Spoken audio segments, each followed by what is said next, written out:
মেঘালয়ে sex Reckitt চালাতো চন্দ্র সোহিনী, পুলিশের থেকে বাঁচতে পালিয়ে এসেছে। বাপরে বাপ, হোয়াট এ টুইস্ট!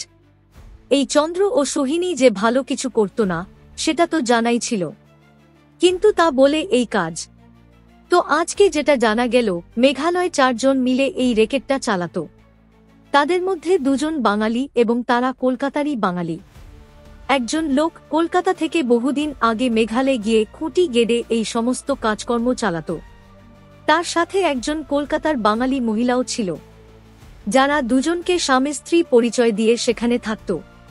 বর্তমানে তারা সেখান থেকে পালিয়েছে, কিন্তু বাকি 2 জন ধরা পড়েছে পুলিশের হাতে। টিভিতে যখন এই খবরটা আসে তখনই ভয় পেয়ে যায় চন্দ্র ও সোহিনী, আর স্বাভাবিকভাবেই এই খবরটা শুনে চমকে যায় বাড়ির বাকি সবাইও। বর্ষা তো এই নিয়ে সোহিনীকে প্রশ্ন করা শুরু করে। বর্ষা বলে, তোমরা ওই জায়গাটাতেই থাকতে না? কমলিনী ও কুর্চিও এই প্রশ্ন করা শুরু করে। স্বাভাবিকভাবেই অস্বস্তিতে পড়ে যায় চন্দ্র ও সোহিনী।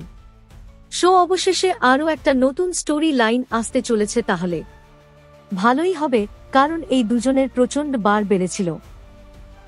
যাই হোক, এবার অন্তত পাকাপাকি কম হবে বলে মনে হচ্ছে। তো গল্পের এই নতুন টুইস্টটা তোমাদের কেমন লাগলো অবশ্যই জানিও, কিন্তু কমেন্ট করে। দেখুন চিরসখা প্রতিদিন রাত 9টায় শুধুমাত্র স্টার জলসায়। এইরকম সমস্ত আপডেট সবার আগে পেতে অবশ্যই আমাদের চ্যানেলটি সাবস্ক্রাইব করে নিও।